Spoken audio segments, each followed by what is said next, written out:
நில சுரங்கங்களில் இருந்து தான் இந்த யூரோப்பாவின் வளர்ச்சி ஆரம்பிக்கப்பட்டது, அரண்மனைகளில் இருந்து அல்ல என்பதை பற்றி எல்லாம் போன வீடியோவில் பார்த்தோம். உண்மையாகவே கோல்ட் மைன் என்று சொல்லப்படும் இந்த நிலக்கரி சுரங்கங்கள் தான் தொழில்நுட்பத்தின் ஓரிஜினாக, அதாவது ஆரம்ப புள்ளியாக இருந்துச்சு. ஏன் எப்படி எதற்கு என்று கேட்டீங்கன்னா, அங்கேதான் இன்ஜினியர் பிசிசிஸ்ட் எல்லாம் கூடி வந்து எப்படி அறிவியலை பிராக்டிக்கல் ஆக்க முடியும் என்று யோசிச்சார். ஆனால் 1712 கம்ப்ளீட் ஆன இந்த ஸ்டீம் இன்ஜின் நீராவி இயந்திரம் 10,000 வருஷத்துக்கு பிறகும் இன்னும் சமுதாயம் அதற்கு ரெடியாகவில்லை.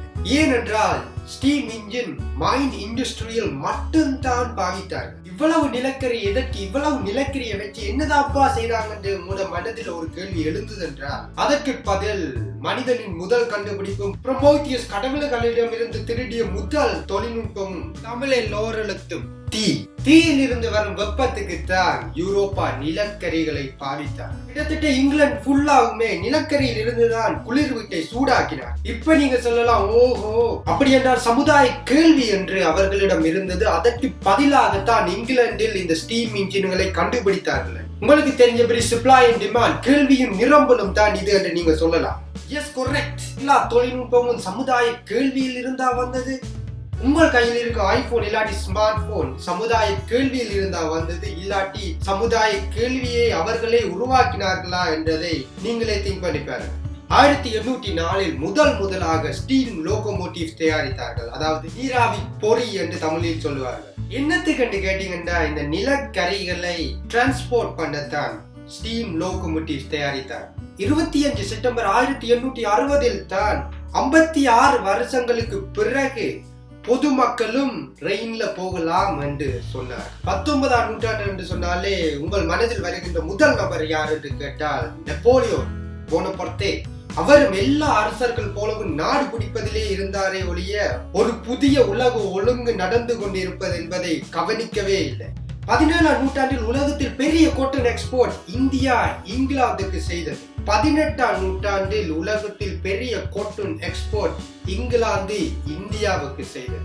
வெறும் 15 வருடங்களில் முழுக்க இங்கிலாந்து காட்டன் ஃபேப்ரிக் முழுக்க இயந்திரமாக்கப்பட்டது. அதனால் இங்கிலாந்தில் ப்ரொடியூஸ் பண்றது லாபமாக இருந்துச்சு. இப்ப நீங்க யோசிச்சு பாருங்க இந்த சப்ளை அண்ட் டிமாண்ட் தியரி. ஏனென்றால் இந்தியாவில் பல நூற்றாண்டு கணக்காக பல லட்சம் பேரால் செய்யப்படும் இந்த காட்டன் ஃபேப்ரிக் ஏன் இயந்திரமாக்கப்படவில்லை?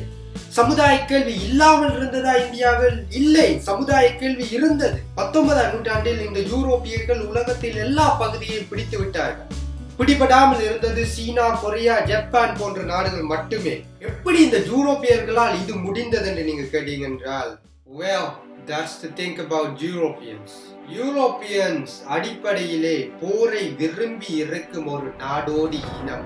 அவர்களை மொங்கோலியர் இனத்தோடு ஒப்பிட்டு பார்க்கலாம். வரலாற்றை பார்த்தீர்கள் என்றால் இந்த 2 இனங்களுமே இரக்கமில்லாமல் போர் செய்பவர்கள் தான்.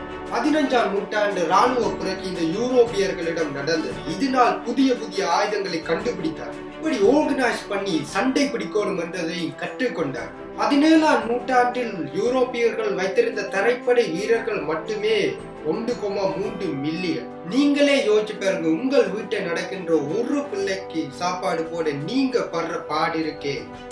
யாரோ கணக்கு போட்டார்கள், கிட்டத்தட்ட 30,000 படை வீரர்களுக்கு எவ்வளவு செலவாகும் என்று ஒரு நாளைக்கு. இதையெல்லாம் கவனிக்க ஒரு புது அரசாங்கமே தேவைப்பான்னு நீங்க சொன்னீங்கன்னா கரெக்ட், அதுதான் நடந்தது. டாக்ஸை கூட்டினார்கள், பெரிதான அரசாங்கத்தை உருவாக்கினார்கள். இதுதான் முதலாவது ராணுவ புரட்சி யூரோப்பாவில். 2வது ராணுவ புரட்சி கடலில் நடந்தது. 1650களில் இந்த யூரோப்பா உலகத்தை ஆதிக்கம் செலுத்த உதவி செய்தது என்னவென்றால் இஸ்லாம். 1498 வாஸ்கோ ட காமா போர்த்துகீசில் இருந்து இந்தியாவை நோக்கி போனதுக்கு காரணம் என்னவென்றால், சீனாவில் இருந்து அரேபிய நாடுகளில் வழியாக வந்த பிசினஸ் தடைபட்டு போனதுதான் முதல் காரணம், ஒரே காரணம். அத்துடன் சேர்த்து இஸ்லாம் மதம் மேற்கு ஆப்பிரிக்காவில் இருந்து எவ்வளவு தூரத்துக்கு கிழக்கு ஆப்பிரிக்கா மட்டும் பரவி இருக்கிறது என்றதை பார்க்கத்தான் போன வாஸ்கோ ட காமா உங்களுக்கே தெரிந்தபடி இரக்கம் இல்லாமல் போர் புரிந்தார்கள். போர்த்துகீசருக்கு பிறகு ஹோலண்ட் என்றும், ஹோலண்டுக்கு பிறகு இங்கிலாந்து என்றும், அதற்கு பிறகு வந்த வரலாறு எல்லாம் உங்களுக்கு தெரிந்த வரலாறு தான். North south America, Canada, Australia, New Zealand என்று உலகத்தில் 80% நிலங்களில் இருப்பவர்கள் இந்த வெஸ்ட் யூரோப்பியன் மக்கள். இப்போ இந்த இடங்களை நியோ யூரோப்பா என்று அழைக்கின்றார்கள். 1820 இருந்து 1850 வரை கிட்டத்தட்ட 50 மில்லியன் மக்கள் இந்த யூரோப்பாவில் இருந்து இந்த நியூ யூரோப்பாக்கு குடியேறினார்கள். அப்போதுதான் உலகத்துக்கே புரிந்தது இது ஒரு புதிய உலக அமைப்பு என்று. நடந்த ஓபியம் வார்ஸ்ல சீனர்களை வெல்வதற்கு மிகவும் முக்கியமாக இருந்த கப்பல் நெமெசிஸ் என்று சொல்லுவார்கள். அந்த கப்பலை இயக்கியது 2 ஸ்டீம் இன்ஜின் நீராவி இயந்திரம் தான்.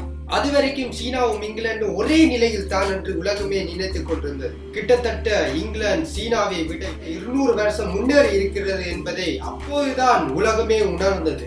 ஏனென்றால் இங்கிலாந்து வைத்திருந்த அந்த தொழில்நுட்பத்தை சீனர்கள் அடுத்தடுத்த வருஷத்தில் செய்ய முடியவில்லை. 1850 இருந்து 1914 வரை இந்த மனித இனம் காணாத இந்த ஒரு மாற்றம் வெஸ்ட் யூரோப்பாவில் நடந்தது. அதுதான் இண்டஸ்ட்ரியல் ரெவல்யூஷன். இந்த இண்டஸ்ட்ரியல் ரெவல்யூஷன் எப்படி இந்த வெஸ்ட் யூரோப்பாவில் இருக்கின்ற அடித்தர மக்கள் வரைக்கும் செல்வந்தராக மாற்றியது என்பது என்ன இந்த இண்டஸ்ட்ரியல் அப்படி என்ன பெருசா மாத்திச்சான்னு நீங்க கேட்டீங்கன்னா அதுக்கெல்லாம் பதில் அடுத்த வீடியோல பாருங்க.